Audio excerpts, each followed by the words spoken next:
নমস্কাৰ শ্ৰোতা দৰ্শক, মই বৰ্তমান 19 নম্বৰ ৱাৰ্ডত উপস্থিত আছোঁ আৰু আমাৰ মাজত উপস্থিত আছে 19 নম্বৰ ৱাৰ্ডৰ পাৰিষদ বিজেশ ৰয় ডাঙৰীয়া। 19 নম্বৰ ৱাৰ্ডৰ ৰাইজৰ বাবে কি ধৰণে তেখেতে কামবোৰ আগুৱাই লৈ গৈছে, এই ক্ষেত্ৰত আমি তেখেতৰ সৈতে কিছু বাৰ্তালাপ কৰিম। আহকচোন আমি জানি লওঁ তেখেতে কি ধৰণে 19 নম্বৰ ৱাৰ্ডটো আগবঢ়াই লৈ গৈছে। দাদা, ৰাজনৈতিক ক্ষেত্ৰখনত আপুনি কেতিয়া প্ৰৱেশ কৰিছিল? 1993 সালতে প্ৰৱেশ কৰিছোঁ মই ৰাজনৈতিকত। এনে ধৰক কংগ্ৰেছ হওক, AGP হওক বা অন্য ৰাজনৈতিক দল আছিলে, কিন্তু আপুনি বিজেপি দলটো কিয় নিৰ্বাচন কৰি ল'লে? বিজেপি দলটো হ'ল ভাৰতবৰ্ষত নীতি আৰু আদৰ্শৰ দল এটা। তেওঁ ভাৰতীয় জনতা পাৰ্টীৰ দলটো হ'ল নেশ্যন ফাৰ্ষ্ট, মানে নিজৰ কাৰণে তেওঁলোকে নকৰে, ৰাইজৰ কাৰণেহে তেওঁলোকৰ গোটেই জীৱনটো ত্যাগ কৰি দিয়া তেনেকুৱা এটা দল হয় ভাৰতীয় জনতা পাৰ্টি। কোনজন নেতাৰ আণ্ডাৰত আপুনি বিজেপি দলত জইন কৰিছিলে? মই অশোক সিংঘেলৰ নেতৃত্বত মই তেওঁৰ প্ৰেৰণাত মই ভাৰতীয় জনতা পাৰ্টীত মই জইন কৰিছিলোঁ সেই সময়তে। বিজেপিৰ সদস্য হিচাপে কাম কৰিলে, পৰৱৰ্তী পৰ্যায়ত আপুনি পাৰিষদ হিচাপে বিজেপি দলত নিৰ্বাচিত হৈছে। তো পাৰিষদ হোৱাৰ পিছত আপোনাৰ 19 নম্বৰ ৱাৰ্ডবাসী ৰাইজৰ বাবে কি ধৰণে আপুনি বিগত সময়ছোৱাত কামবোৰ আগবঢ়াই নিছিলে? এতিয়া ধৰক মই পাৰিষদ হোৱাৰ পিছত 19 নম্বৰ ৱাৰ্ডত বৰ্তমান মোৰ 18টা ৰাস্তাৰ কাম চলি আছে। আৰু বেনিফিচিয়াৰীৰ ক্ষেত্ৰত যদি আপোনালোকে জানিবলৈ বিচাৰে, ৰেচন কাৰ্ড মই যোৱা বছৰ highest ration card 800 ration card দিয়া হৈছে। তাৰপিছতে অৰুণোদয় দিয়া হৈছে, 600 অৰুণোদয় দিয়া হৈছে। আৰু আমাৰ 19 নম্বৰ ৱাৰ্ডৰ যিখিনি নালাৰ এটা সময়ত কৃত্ৰিম বানপানীৰ সমস্যা আছিল আমাৰ এই ৱাৰ্ডটোত, বৰ্তমান কিন্তু সেই সমস্যাবিলাক নাই। আমি গোটেই নালাৰ যিখিনি জাবৰ জোঁথ আছে সেইখিনি আমি গোটেইখিনি সদায় আমাৰ কণ্টিনিউ আমাৰ GMCৰ কৰ্মচাৰীয়ে তাতে কাম কৰি আছে। আৰু এইবছৰ কিন্তু আমাৰ কোনো ধৰণৰ কৃত্ৰিম বানপানীৰ আমি সন্মুখীন হ'বলগীয়া হোৱা নাই। দাদা, পাৰিষদ হোৱাৰ পিছত ধৰক এতিয়া 2.5 বছৰে হ'ল, এই 2.5 বছৰ সময়ছোৱাত চৰকাৰৰ ফালৰ পৰাই আপোনাৰ ৱাৰ্ডত কিমান পুঁজি বৰ্তমানলৈকে আবণ্টন কৰিলে? এতিয়া ধৰক GMC গুৱাহাটী পৌৰ নিগমৰ তৰফৰ পৰা GMCৰ পৰা আমি 1,20,00,000 পাইছোঁ। তাৰপিছত আপোনাৰ কমিউনিটি হলৰ কাৰণে 20 লাখ পাইছোঁ, পানীৰ বৰিঙৰ কাৰণে 20 লাখ পাইছোঁ। তাৰপিছতে আমাৰ মাননীয় মুখ্যমন্ত্ৰীৰ যিখিনি আঁচনি হয়, পকীকৰণৰ ৰাস্তাৰ যিখিনি আঁচনি হয়, তাৰে মোটামুটি এইবছৰ মই 2,16,00,000 টকা পাইছোঁ। আৰু আমাৰ ভৰলু যোনটো গাৰ্ডৱালাৰ, এই গাৰ্ডৱালাৰ মোটামুটি 1.5 কোটি টকাৰ কাম ইতিমধ্যে চলি আছে। তো ক'ব গ'লে মোৰ ৱাৰ্ডখিনিত মোটামুটি ধৰক মোৰ হিচাপত 6 পৰা 7 কোটি টকাৰ কাম ইতিমধ্যে চলি আছে। স্থানীয় বিধায়কৰ ফালৰ পৰাই কি ধৰণে আপুনি পুঁজি পাইছে? স্থানীয় বিধায়কৰ পৰাতো এতিয়া আমাৰ কাউন্সিলৰ ফাণ্ডৰ পৰা যিখিনি দিব লাগে সেইখিনি আমি আমাৰ পৌৰ নিগমৰ ফালৰ পৰা বা মুখ্যমন্ত্ৰীৰ ফালৰ পৰা আমি পাইছোঁ। কিন্তু বিধায়ক পুঁজিৰ পৰা যেনেকুৱা এই বছৰ আমাৰ কিছুমান ৰাস্তা দিয়াৰ কথা আছে, এইখিনি ৰাস্তা তেওঁ দিম বুলি কৈছে। যিমান দূৰ আমি অন্য ৱাৰ্ডৰ পাৰিষদৰ লগত বাৰ্তালাপত আমি মুখামুখি হৈছিলোঁ, তো ইয়াতে দেখা গৈছিল যে এটা ৱাৰ্ডত প্ৰায় 15 কোটি টকাৰ ওপৰত ফাণ্ড অহা বুলি কেনে আমাক অৱগত কৰাইছিলে। তো আপোনাৰ ৱাৰ্ডত কিয় ইমান কম ফাণ্ড আহিছে, এই ক্ষেত্ৰত আপুনি কি ক'ব? কোন ৱাৰ্ডত 15 কোটি টকাৰ ওপৰত ফাণ্ড আহিছে সেই বস্তুটো মই নিজে অৱগত নহয়, কিন্তু মোৰ ৱাৰ্ডত যিখিনি আহিছে মই এইখিনিয়ে কৈছোঁ। যেনেকৈ গাৰ্ডৱালৰ কাৰণে 1.5 কোটি আহিছে, মুখ্যমন্ত্ৰীৰ যোনটো পকীকৰণ আঁচনি ৰাস্তাৰ যোনটো ফাণ্ড আছিলে তাৰে পৰা 2,16,00,000 পাইছোঁ, GMCৰ পৰা 1,60,00,000 টকা পাইছোঁ। তেনেকুৱা হিচাপত ক'ব গ'লে মোটামুটি 6 পৰা 7 লাখ টকা মই পাইছোঁ। বাকী ক'ত কিবা যদি পাইছে সেইটো বিষয়ত মই অৱগত নহয়।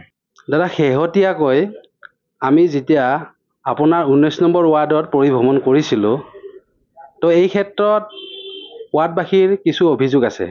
যে অভিযোগটো এনেধৰণৰ, যিবোৰ চৰকাৰে বৰ্তমান উন্নয়নমূলক আঁচনি গ্ৰহণ কৰিছে, এই আঁচনিসমূহ আপুনি কেৱল বিজেপি সমৰ্থকসকলৰ বাবেহে আগবঢ়াইছে। যেনে অন্য দল আপোনাৰ AGP হওক বা কংগ্ৰেছ হওক, ৰাইজৰ দল হওক, জাতীয় পৰিষদ দল হওক, এওঁলোকৰ সদস্যসকলে হওক বা এওঁলোকৰ কাৰ্যকৰ্তাসকলে অভিযোগটো উত্থাপন কৰিছে যে তেওঁলোক আহিলে বহু ক্ষেত্ৰত মানে আঁচনিৰ পৰাই আঁতৰি থাকে। তো এই ক্ষেত্ৰত আপুনি কি জনাব ৰাইজক? বিজেপিৰ সেইটো নীতি নহয়। বিজেপি দল এটা সবকা সাথ সবকা বিকাশ, আৰু আমি কোনো দলৰ কংগ্ৰেছৰে হওক বা AGPয়ে হওক বা বেলেগ অন্যান্য বিৰোধী দলেই হওক, আমি কেতিয়াও সেইসকল ব্যক্তিক আমি সেইটো নজৰত আমি নেদেখোঁ। তেওঁলোকক যিখিনি প্ৰাপ্য, যিখিনি আঁচনি দিব লাগে, আমি AGP, BJP, কংগ্ৰেছ বুলি কোনো কথা নাই, আমি সকলোকে দিছোঁ। আৰু এইখিনি কথাই যদি কোনোবাক আপোনাক কৈছে, সেইটো হ'ল ৰাজনৈতিক, বেলেগ একো নাই। বিধায়কগৰাকী বৰ্তমান মিত্ৰজোঁটৰ হয়, তেখেত AGPৰ বিধায়ক আৰু আপুনি পাৰিষদ হিচাপে BJPৰ ফালৰ পৰাই নিৰ্বাচিত হৈছে। তো সেই হিচাপত আপুনি অনুভৱ কৰেনে যে AGPৰ বিধায়কগৰাকীয়ে আপোনাক আঁচনি দিয়াৰ ক্ষেত্ৰতে হওক বা ৰাস্তা ঘাটৰ ফাণ্ড দিয়াৰ ক্ষেত্ৰতে হওক কিছু পৰিমাণে মাহিয়াৰ দৃষ্টিৰে আপোনাক চোৱা বুলি? তেনেকুৱাতো মোৰ হিচাপত মই তেনেকুৱা পোৱা নাই, কিন্তু তেওঁ মোক প্ৰতিশ্ৰুতি দিছে যে এই বছৰত কিছুমান PWDৰ কাম ওলাব MLA ফাণ্ডৰ পৰা, সেইখিনি মোৰ হাতত দিম বুলি কৈছে। যিমান দূৰ আমি জানো দাদা, আপোনাৰ 12 নম্বৰ ৱাৰ্ড হওক, 13 নম্বৰ ৱাৰ্ড হওক বা 10 নম্বৰ ৱাৰ্ডে হওক, এনেকুৱা কিছুমান ৱাৰ্ড আছে যিবোৰত আপোনাৰ AGP পাৰিষদ, আৰু সেই ৱাৰ্ডবোৰত যথেষ্ট কাম হৈছে বিধায়ক পুঁজি ফাণ্ডৰ ফালৰ পৰাই। তো এই ক্ষেত্ৰত আপুনি কি ক'ব? সেইটো ক্ষেত্ৰত যেনেকুৱা মোক বিধায়কে কৈছে, দিম বুলি কৈছে, এতিয়া তেওঁৰ ওপৰত মোক বিশ্বাস আছে। আৰু যদি তেনেকুৱা ধৰণৰ কৰিছে, তেতিয়াহ'লে মই ক'ম যে তেনেকুৱা এজন AGPৰ পাৰিষদত যিমানখিনি দিছে, মোক BJP হিচাপত দিয়াটো তেওঁৰ উচিত আছিলে।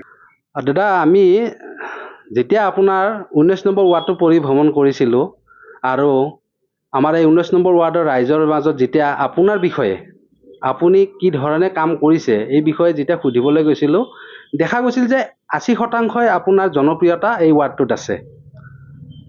আৰু এই ৱাৰ্ডটোৰে কিছু সংখ্যক জনতাই ক'ব বিচাৰে যে আপুনি 2026 বিধানসভা নিৰ্বাচনত অৱতীৰ্ণ হ'বৰ বাবে যথেষ্ট চেষ্টা কৰি আছে। তো এই কথাটো কিমান দূৰ সত্য? তাৰমানে সেইটো মই চিন্তাই কৰা নাই। মই জানো BJPৰ যোনটো নীতি আৰু আদৰ্শ, আমি এটা বস্তুৱে জানো যে কৰ্ম কৰা ফলৰ আশা নকৰিবা। ভাল কৰ্ম কৰিলে এতিয়া দলে য'ত লৈ যায়, যেনেকুৱা দিয়ে, সেইটোতে মই সন্তুষ্ট। মোৰ কোনো তেনেকুৱা আশা নাই যে বিধায়ক হ'ব লাগিব। দলে কাউন্সিলৰ টিকেট দিছে, দলৰ কাউন্সিলৰ হৈ পেলাই দলৰ কাৰণে আজি ৰাইজৰ সেৱা কৰিব পাৰিছোঁ।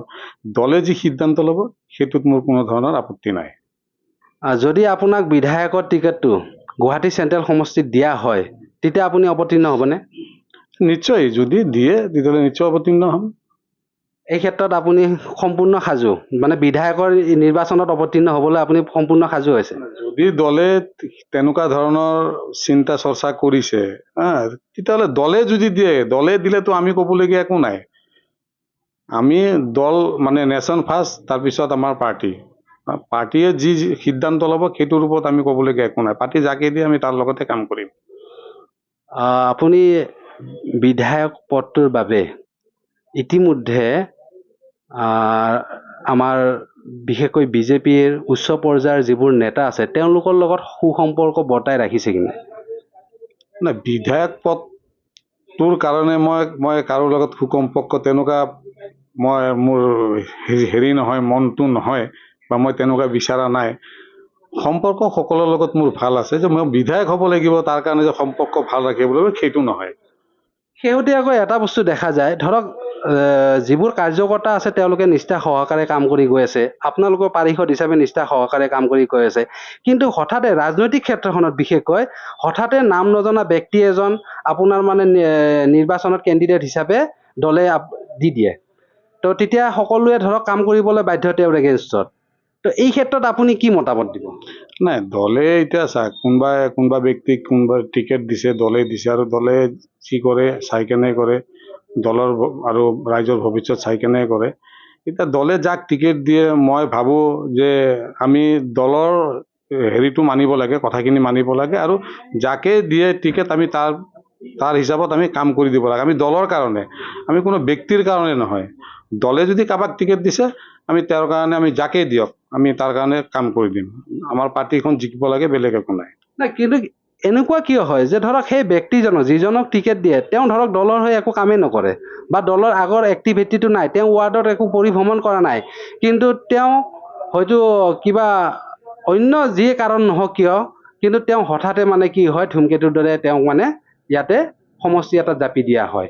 আৰু সেই বস্তুটোৱে আপোনালোকে কাৰ্যকৰ্তাসকলে কিয় মানি লয়? আপোনালোকৰ নিজস্বতা কোনো এক্টিভিটিটো নাই নেকি, যে দলক আপোনালোকে সন্মান কৰাব পৰা কোনো হেৰি নাই নেকি আপোনালোকৰ? নাই, সেইটো নহয়, সেইটো আমাৰ আছে। আৰু আপুনি যিখিনি কৈছে বা আমাৰ কিছুমান দলীয় কাৰ্যকৰ্তাৰ ক্ষোভ থাকিবও পাৰে, সেইটো নোহোৱাও নহয়। প্ৰত্যেকে বিচাৰে মই ওপৰত যাব বিচাৰোঁ, ঠিক আছে, তেওঁৰ মানে কৰ্ম হিচাপত হয়তো কিছুমান সময়ত মানে সেইটো সম্পূৰ্ণ হৈ নপৰেও, সেইটো হিচাপত তেওঁ খং অলপ কৰিবও পাৰে। কিন্তু একচুৱেলি আমাৰ দলৰ সেইটো উদ্দেশ্য নহয়। দলৰ উদ্দেশ্যটো যে আমি এজন মানুহ দিছোঁ, ব্যক্তি দিছোঁ, তেওঁ গুৱাহাটী পৌৰ নিগমৰ টিকেটেই হওক বা বিধায়কৰ টিকেটেই হওক, আমি দলে যাক দিয়ে আমি দলৰ হিচাপত ছাপোৰ্ট কৰিব লাগে, কাম কৰিব লাগে, ঠিক আছে, সেইটোৱে কথা। সন্মুখত দাদা 2026 চনৰ বিধানসভা নিৰ্বাচন আছে, আৰু বৰ্তমান সময়ত মূল্য বৃদ্ধিৰ যিটো সমস্যা, নিবনুৱাৰ যিটো সমস্যা, আৰু বহু ক্ষেত্ৰত যান জঁটৰো সমস্যা আছে, বিশেষকৈ টাউন এৰিয়াবোৰত। এই সমস্যাবোৰ থকাৰ পিছত 2026 চনত বিজেপি চৰকাৰ পুনৰ শাসনত অধিষ্ঠিত হ'বনে? আৰু ৰাইজে বিজেপি চৰকাৰক কিয় ভোট দিব যদি শাসনত আনিব লগা হয়? এই ক্ষেত্ৰত আপুনি মতামত জনাওক। চাওক, বিজেপি আজি ধৰক 2014 পিছত ভাৰতবৰ্ষৰ পৰিস্থিতিটো একেবাৰে বেলেগ আছিলে। মানে কোনো ধৰণৰ উন্নয়নমূলক কাম কৰা নাছিলে। কংগ্ৰেছে 60 বছৰ ৰাজনীতি কৰিছে, 60 বছৰ আপোনাৰ চৰকাৰ গঠন কৰিছে। 60 বছৰ চৰকাৰ গঠনত তেওঁলোকে ৰাইজৰ কাৰণে কোনো ধৰণৰ উন্নয়নমূলক কামেই কৰা নাই। আজি 15টা বছৰত, 15 বছৰ কমপ্লিট হোৱা নাই যদিও আপুনি চাব যে বিজেপি যিখিনি উন্নয়নমূলক কাম কৰিছে, আজি আপোনাৰ ৰাস্তাই কওক, ব্ৰিজে কওক, ঠিক আছে, উন্নয়নমূলক যিমান কাম হ'ব লাগে, আমি হিচাপত আমি দেখিছোঁ যে ভাৰতবৰ্ষ স্বাধীন হোৱাৰ পিছত মানে এই আজি 2014 পিছতে যিখিনি ডেভেলপ হৈছে তাৰ আগত ডেভেলপ হোৱাই নাছিলে। গতিকে উন্নয়নমূলক কামৰ ওপৰত নিশ্চয় অসমৰ ৰাইজে 2026ত ভাৰতীয় জনতা পাৰ্টিক নিৰ্বাচিত কৰি আনিব। পুনৰ এবাৰ ভাৰতীয় জনতা পাৰ্টিৰ চৰকাৰ হ'ব। নিৰ্মাণ খণ্ডত তেওঁলোকে কাম ঠিকে কৰিছে, কিন্তু নিবনুৱা সমস্যা সমাধানৰ ক্ষেত্ৰত বা মূল্য বৃদ্ধি ৰোধ কৰাৰ ক্ষেত্ৰত সক্ষম হ'বলৈ এতিয়াও সফল হোৱা নাই। এই ক্ষেত্ৰত আপুনি কি ক'ব? চাওক, মূল্য বৃদ্ধিৰ ক্ষেত্ৰত যদি আপুনি ক'ব যায়, মূল্য বৃদ্ধিটো আজি নহয়, এইটো চলিয়ে আছে। এইটো অকল ভাৰতীয় জনতা পাৰ্টি চৰকাৰ হোৱাৰ পিছত যে মূল্য বৃদ্ধি বাঢ়িছে তেনেকুৱা নহয়। মূল্য বৃদ্ধিটো মানে এইটো এটা বাঢ়ি থকা এটা ছিষ্টেম, প্ৰচেছ বাঢ়িয়ে থাকে। এইটো কংগ্ৰেছ যেতিয়া গভৰ্ণমেণ্ট আছিল তেতিয়াও বাঢ়িছে।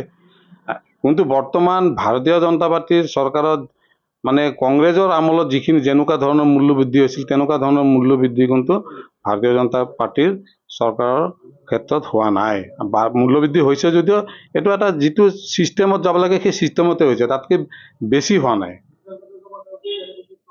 আৰু এটা বিশেষকৈ শেষত এটা প্ৰশ্ন ৰৈ গ'ল, আপোনাৰ ৱাৰ্ডত খোৱা পানীৰ সমস্যাটো সমাধানৰ ক্ষেত্ৰত কি ব্যৱস্থা গ্ৰহণ কৰিছে? এতিয়া মোৰ এটা ৱাৰ্ডত বৰ্তমান খোৱা পানীৰ যোনটো সমস্যা, এটা সময়ত কিছুমান ছাইডত আছিল, ৱাৰ্ডটোত গোটেইখিনি ৱাৰ্ডটোত মোৰ মানে পানীৰ সমস্যা নাছিলে। কিছুমান এৰিয়াত আছিল, তেনেকুৱা কালাপাহাৰ ছাইডটোত মোৰ অলপ প্ৰব্লেম আছিলে। কিন্তু এতিয়া বৰ্তমান জলপথে গোটেইখিনি কাম আমাৰ সম্পূৰ্ণ হৈছে। আমি এই ছেপ্টেম্বৰ আৰু অক্টোবৰ মাহৰ ভিতৰত আমি ইতিমধ্যে আমি ৰাইজক আমি অৱগত কৰিছোঁ যে আপোনালোকে কানেকশ্যনৰ কাৰণে অনলাইন এপ্লাই কৰিব পাৰে।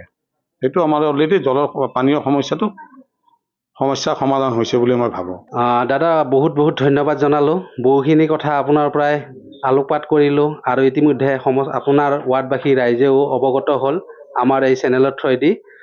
তো দৰ্শকবৃন্দ, ইতিমধ্যে আমি 19 নম্বৰ ৱাৰ্ডৰ পাৰিষদৰ লগত আমাৰ আজি মুখামুখি অনুষ্ঠানটো আমি অনুষ্ঠিত কৰিলোঁ, আৰু এখেতৰ লগত বহুখিনি কথাই আমি আলোচনা কৰিলোঁ, আৰু এই বিষয়বোৰ ৰাইজৰ বাবে আমি এই চেনেলৰ মাধ্যমেৰে এৰি দিছোঁ।